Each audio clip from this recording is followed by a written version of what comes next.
Assalamualaikum warahmatullahi wabarakatuh. Perkenalkan, nama saya Alia SPMSI. Saya adalah dosen tetap pada program studi Agribisnis, Fakultas Sains dan Teknologi Universitas Serasan. Baik, pada kesempatan unjuk kerja Tridharma bidang pengajaran ini, saya akan menyampaikan salah satu mata kuliah yang saya ampu, yaitu Penyuluhan dan Komunikasi Pertanian. Mata kuliah ini merupakan mata kuliah wajib bagi mahasiswa semester 7 pada program studi agribisnis.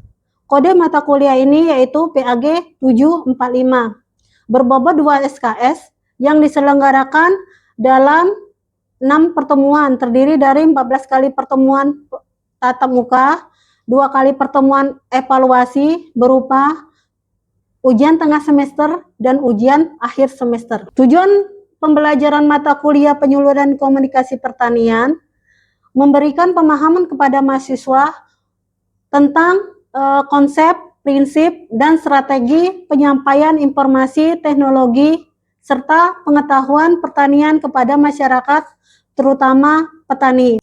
Kemampuan yang diharapkan oleh mahasiswa setelah menempuh mata kuliah ini, pertama, mahasiswa dapat memahami konsep dan prinsip dasar penyuluhan. Kedua, mahasiswa mampu menjelaskan peran penyuluhan dalam pembangunan. 3. Mahasiswa memahami proses komunikasi dan penyampaian inovasi kepada petani. 4. Mahasiswa memiliki keterampilan dan perencanaan dalam mengevaluasi program penyuluhan. Materi pembelajaran terdiri dari 1. Sejarah penyuluh pertanian. 2. Pokok-pokok pengertian penyuluhan pertanian. 3. Kedudukan, tujuan, peran, lingkup kegiatan penyuluh pertanian.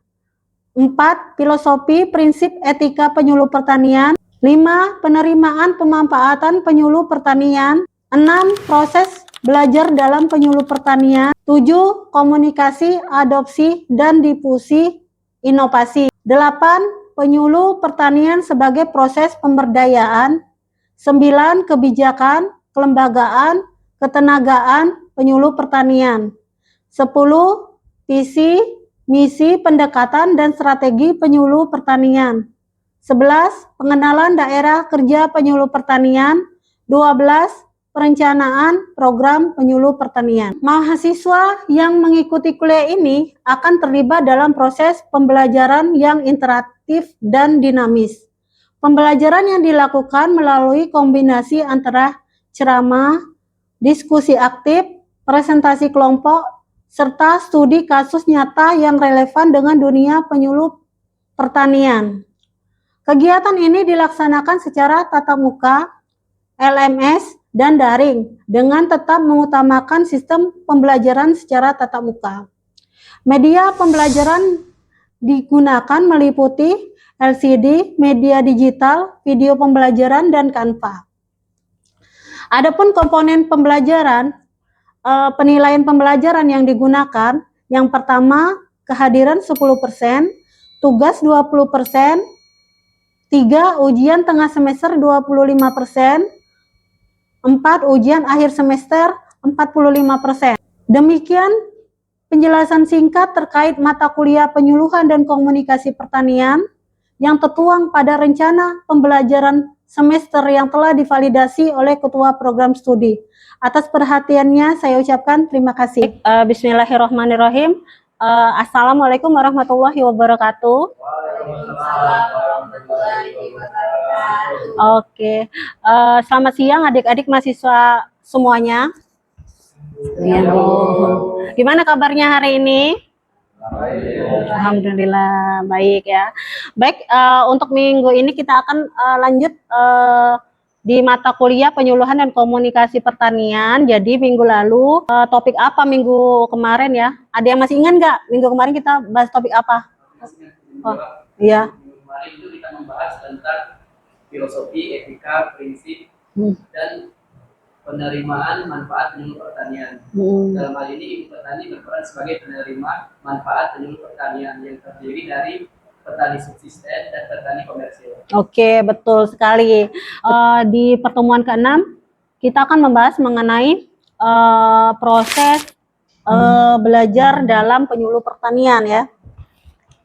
Proses belajar dalam penyuluh pertanian. Ini proses penyuluh pertanian itu jadi merupakan inti dari kegiatan penyuluhan ya. Jadi bukan penyuluhan itu bukan sekedar menyampaikan informasi kepada petani, tapi juga proses pendidikan yang bertujuan untuk mengubah perilaku. Nah, perilaku itu apa saja? Pengetahuan, sikap, dan keterampilan. Pengetahuan, sikap, dan keterampilan itu sehingga petani itu mampu mengambil keputusan secara mandiri ya, secara mandiri untuk mengubah usaha taninya agar lebih baik gitu. Tujuan belajar, jadi tujuan belajar dari penyuluh pertanian ini ada 4. Nah, ada 4.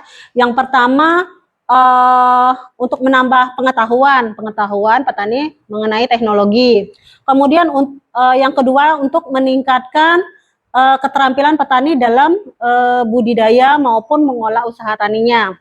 Yang ketiga, mengubah sikap petani agar lebih terbuka, jadi lebih terbuka dari informasi kan, atau terbuka dengan inovasi yang akan diberikan oleh penyuluhnya. Kemudian yang keempat, mampu memecahkan masalahnya secara mandiri. Jadi misalnya setelah diberikan penyuluhan oleh petaninya, jadi bisa memecahkan masalah mandiri di lapangan apa saja yang terjadi di lapangan, baik itu hama penyakit, anti pemupukan, dan lain-lain sebagainya. Jadi untuk prinsip-prinsipnya ini ada 4 ya. Jadi ada prinsip latihan, prinsip menghubung-hubungkan, yang ketiga prinsip akibat, kemudian ada prinsip kesiapan. Kita akan bahas satu persatu, mulai dari prinsip latihan. Jadi dalam prinsip latihan ini, jadi semakin seseorang itu mempraktikkan suatu keterampilan, maka hasilnya akan lebih baik. Nah, contohnya apa misalnya? Contohnya misalnya petani ya. Petani itu mendapat materi mengenai okulasi tanaman ya. Nah, daripada cuma teorinya toh, petani itu lebih sering langsung dipraktekkan supaya dia langsung bisa menerapkannya di lapangan kan. Nah, di tempat lahan dia bertanam. Yang prinsip ini yaitu belajar akan lebih mudah apabila informasi dihubungkan dengan pengalaman yang telah dimiliki oleh peserta. Nah, dalam hal ini kan pesertanya itu kan petani ya, karena kita penyuluh pertanian ya. Jadi menghubungkan itu misalnya petani ya, saya misalkan petani itu penyuluh memberikan penyuluhan mengenai pupuk organik. Nah, bisa dikaitkan dengan pembuatan pupuk kandang, karena selama ini misalnya petani itu sudah membuat sendiri pupuk kandang kan. Bedanya apa? Ya misalnya bedanya kalau organik ya, organik itu berasal dari pelapukan sisa-sisa tanaman kan. Nah, tapi kalau pupuk kandang itu berasal dari sisa apa? Ada ya, kotoran hewan kan. Nah, oke, betul. Next kita lanjutkan prinsip akibat ya. Nah, jadi prinsip akibat ini seseorang akan mengulang perilaku apabila memberikan hasil yang menyenangkan atau menguntungkan.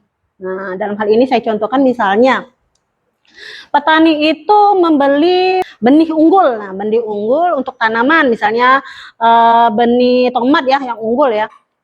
Nah, setelah dia menanam tomat, kemudian hasil produktivitasnya lebih tinggi dari sebelumnya, sebelum dia menggunakan benih unggul ya, karena dia telah berhasil satu kali, maka dia akan mengulanginya kan. Nah, artinya menguntungkan. Jadi nanti dia masuk petani komersil, menguntungkan, akan menghasilkan laba atau uang kan nantinya ya, jual kan.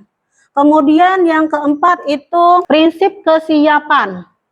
Nah, dalam prinsip kesiapan itu, jadi kita keberhasilan dalam belajar sangat dipengaruhi dari kesiapan peserta. Peserta dalam penyuluh pertanian itu yaitu petani ya, petani. Kesiapannya meliputi apa? Fisik, misalnya mentalnya, motivasi, dan kebutuhan belajar. Nah, apabila petani itu belum merasa membutuhkan teknologi, maka penyuluhan itu akan sulit berhasil karena belum pasti akan diterapkan mereka kan gitu ya.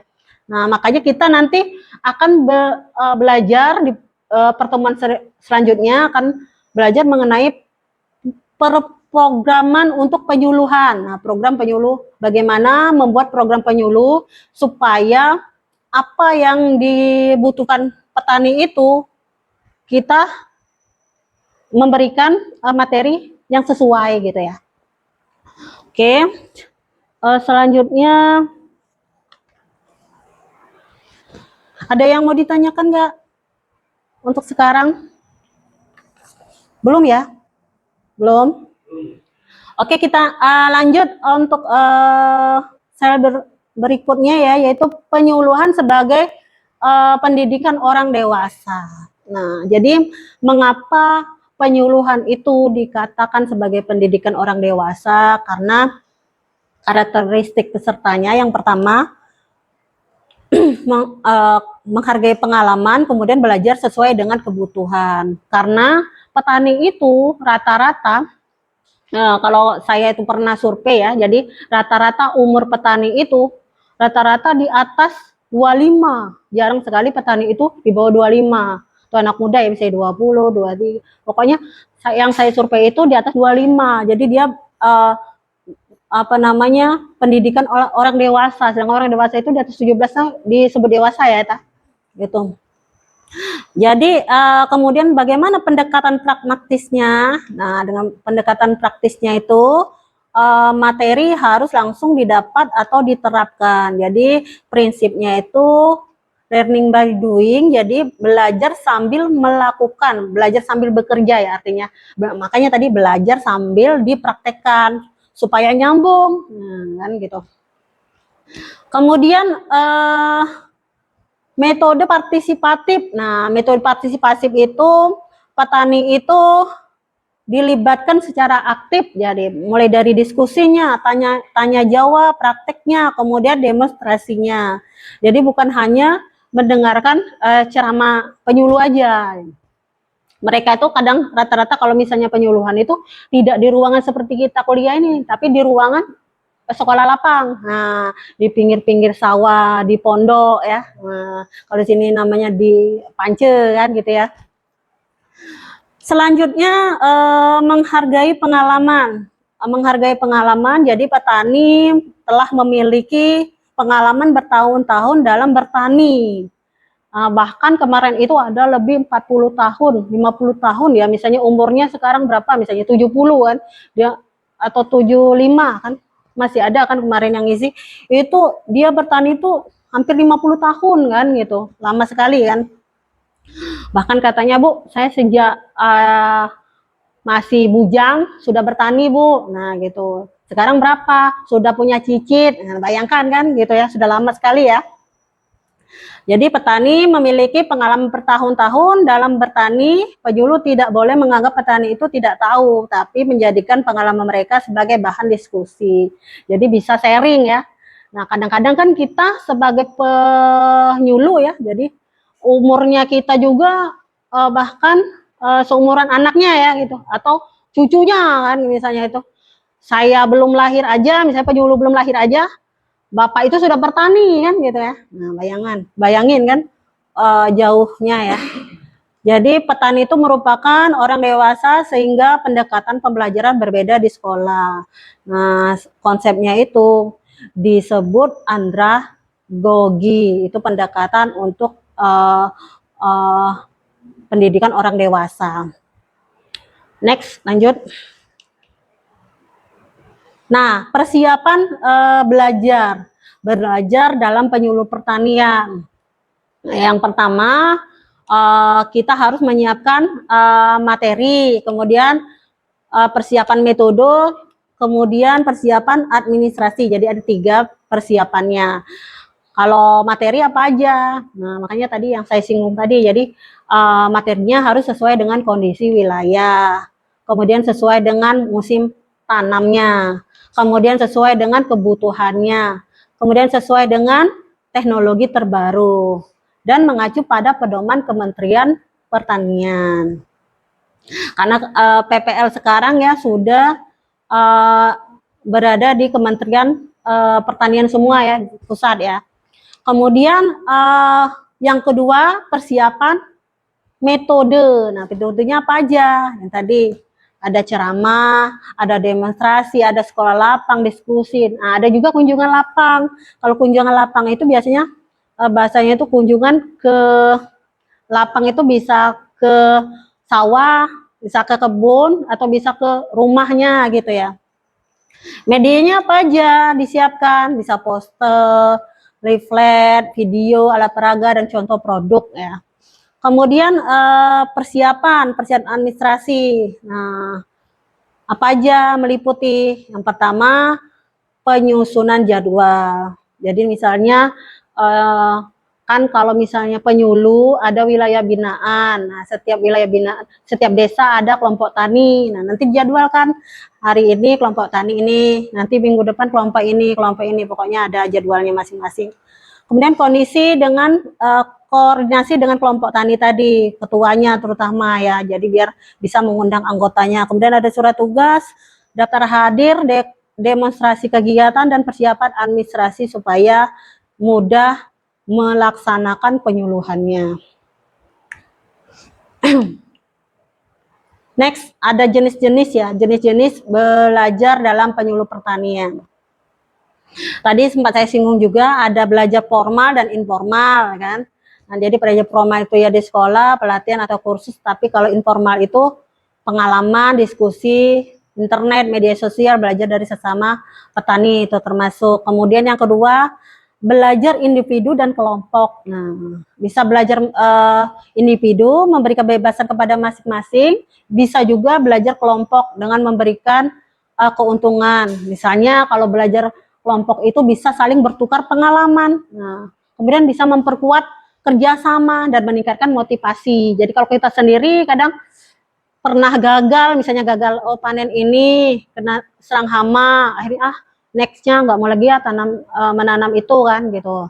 Dengan adanya kerja kelompok antar sesama sesama anggota itu saling memotivasi, nah gitu ya. Kemudian gaya belajar visual, auditori, kemudian kinestetik. Nah, apa aja? Misalnya visual itu berupa gambar, poster tadi atau video. Auditori itu belajar melalui penjelasan dan diskusi. Kemudian ada namanya kinestetik itu belajar melalui praktik ya. Nah, jadi sebaiknya penyuluh itu mengkombinasikan ketiga gaya belajar ini kan gitu.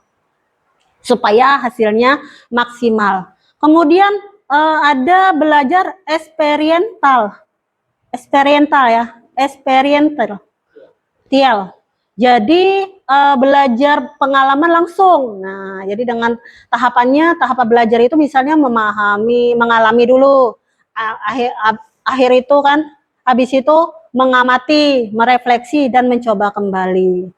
Nah, itu bisa dicontohkan belajar eksperiental ini dengan contohnya misalnya kegiatan sekolah lapang. Nah, sekolah lapang itu ada, setahu saya itu ada sekolah lapang misalnya pertanian terpadu, ada sekolah lapang hama penyakit, misalnya ada sekolah lapang apalagi. Dia tuh biasanya sesuai dengan temanya dan sesuai dengan potensi daerahnya ya gitu ya. Nah, kemudian bagaimana penentu keberhasilan belajar? Nah, balik ke tadi, kembali ke motivasi. Motivasi, jadi petani itu memiliki motivasi yang tinggi akan lebih cepat menerima inovasi dari penyuluh tadi. Motivasi yang berasal dari apa? Baik itu misalnya kebutuhan ekonomi, keberhasilan petani lainnya, kan itu jadi motivasi tadi. Dukungan keluarga, kemudian dukungan penyuluh kan. Kemudian lingkungan belajar. Nah, lingkungan belajar itu yang nyaman gitu. Katanya yang nyaman dapat meningkatkan konsentrasi belajar. Mulai dari apa? Oh ya, yang itu nggak kelihatan ya. Sorry ya. Nah, tempat yang teduh misalnya, apalagi suasana yang kondusif, nggak berisik kan misalnya, alat praktik tersedia, dan hubungan baik antar penyuluh dan petani itu bisa memberikan.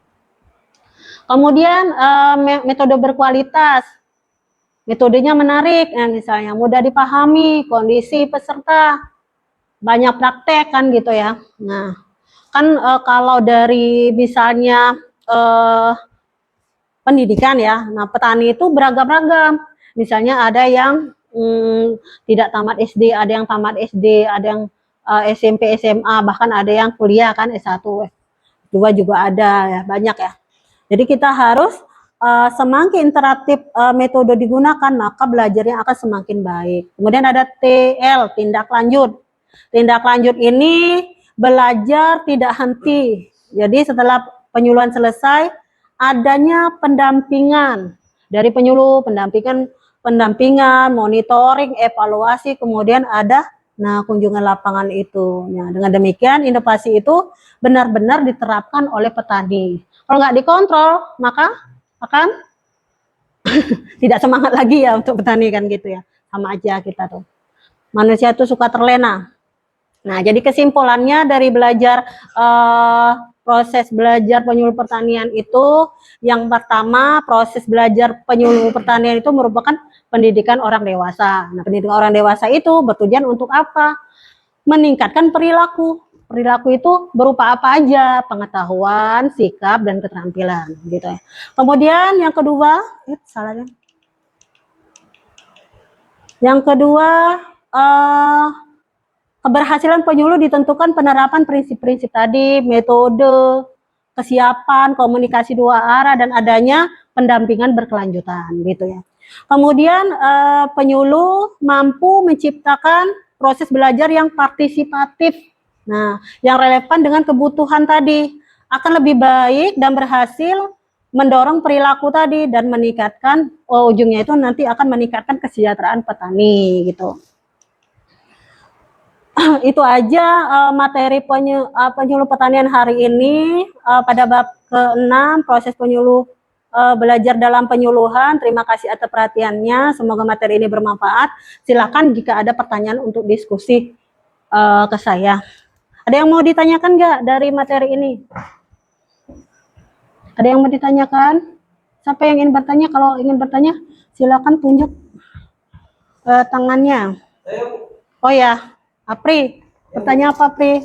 Selamat siang, Bu. Ya, Saya masih bingung dalam proses pembelajaran penyuluh pertanian, Bu. Ya. Ya, Bu. Bagi saya, mengapa penyuluh petani itu sangat beda dengan siswa yang di bangku sekolah dasar atau sekolah formal? Pertanyaannya bagus sekali itu ya. Jadi perbedaan terletak pada prinsip andragoginya itu. Nah, pernah kan saya itu kan di situ ya, andragoginya itu. Mana ya tadi? Nah, ini di sini ya, Pria tadi ya. Oke. Jadi terletak di pada andragoginya itu. Andragogi itu adalah pendidikan orang dewasa. Jadi di sekolah itu dinamakan di sekolah itu formal ya. Jadi siswa mempelajari teori, mungkin berguna akan di masa yang akan datang. Nah, tapi sebaliknya dalam penyuluh, nah petani ya, dalam hal ini petani, dia memecahkan masalah yang ada di lapangan. Nah, dalam hal ini dalam usaha taninya, jadi mereka belajar untuk mengatasi, misalnya petani itu menanam cabai ya, misalnya cabainya itu terkena hama kan. Nah, bagaimana cara mengatasinya? Nah, mengatasinya misalnya inilah yang disebut belajar sambil bekerja. Nah, tadi jadi makanya tidak sama seperti sekolah formal gitu ya. Gimana, Pri? Oh ya, terima kasih atas pertanyaannya. Ada lagi kira-kira yang ingin ditanyakan dari materi hari ini? Oh ya, silakan Domo, mau bertanya. Ibu, saya bernama Domo Bidani, ingin bertanya, apa saja indikator utama bahwa proses belajar dalam penyuluhan tersebut telah berjalan dengan sukses? Oke, bagus ya pertanyaannya juga. Jadi proses belajar penyuluh itu berhasil jika terjadi perubahan. Nah, perubahan yang sering saya sebut tadi, perubahan perilaku. Apa aja perilaku itu? Coba, ada yang ingat nggak? Pengetahuan. Ya, pengetahuan. Satu. Satu lagi keterampilan. Oh ya, betul. Pengetahuan, sikap, dan keterampilan. Jadi pengetahuan itu disebut kognitif ya. Kognitif, pengetahuan. Jadi petani memahami teknologi atau inovasi yang baru. Nah, kemudian kalau si sikap itu disebut afektif. Nah, bagaimana petani memiliki motivasi dan keyakinan dan minat untuk mencoba inovasi yang dijelaskan oleh penyuluh tersebut kan. Nah, kemudian ada satu lagi, pengetahuan, sikap, dan keterampilan atau psikomotorik ya. Jadi petani mampu mempraktekkan inovasi yang telah diajarkan oleh penyuluh. Nah, langsung jadi inovasi itu diterapkan langsung di lahan petani tersebut. Itu apa namanya, saya kira Domu untuk jawaban dari pertanyaan. Oke, ada lagi kira-kira yang ingin bertanya? Oh ya. Apakah materi penyuluhan yang disampaikan kepada petani apakah mempengaruhi cepat atau lambatnya proses belajar mereka? Oh ya, baik. Untuk tadi ya pertanyaannya, apakah materi penyuluh itu diberikan petani juga mempengaruhi ya? Mempengaruhi. Jadi materi yang diberikan oleh penyuluh itu sangat mempengaruhi petani dalam berusaha tani. Ya. Nah, pemilihan materi yang krusial, nah yang krusial itu petani akan lebih cepat mengadopsi inovasi dari materi tersebut. Nah, misalnya tadi yang dibilang itu memberikan keuntungan nyata pada petani, nyata dan segera. Yang tadi kan mau dibuktikan, tapi harus cepat kan? Nah, gitu. Kemudian sesuai dengan adat istiadat dan nilai sosial mereka. Yang ketiga, mudah dilaksanakan. Nah, kemudian apa yang terakhir? Mudah dilaksanakan dan biayanya itu terjangkau. Terjangkau oleh petani kan gitu. Ada lagi yang ingin bertanya? Ya, siapa? Ipan ya? Ya, Pan, mau tanya apa, Pan? Ya. Itu yang terkait masalah pembelajaran pada petani. Iya. Itu hanya metodenya. Iya. Metode apa yang paling efektif dalam proses pembelajaran pada petani kita terutama di desa? Oh ya, baik. Makasih Pan pertanyaannya. Jadi kita harus menyesuaikan dengan kondisi potensi alam yang ada di desa tempat wilayah binaan kita. Misalnya saya sebagai penyuluh misalnya. Metode pendekatannya bisa juga pendekatan kelompok karena setiap desa itu punya kelompok taninya ya. Nah, jadi kelompok tani, pendekatan kelompok misalnya seperti demonstrasi cara atau demonstrasi hasil. Nah, sangat efektif itu untuk diterapkan di petani pedesaan. Misalnya demonstrasi plot atau demplot ya. Nah, misalnya dengan memungkinkan petani itu langsung memperbandingkan misalnya hasil padi menggunakan teknologi baru ya. Nah, salah satunya misalnya kita pernah berkunjung di Ubja ya, Ubja Cahaya Bintang kan. Nah, kalau biasanya kan ada kita budidaya padi itu di sawah kan. Nah, sekarang ada teknologi baru budidaya padi apung ya, apa yang masih ingat ya, budidaya tanah padi apung ya. Jadi menggunakan teknologi.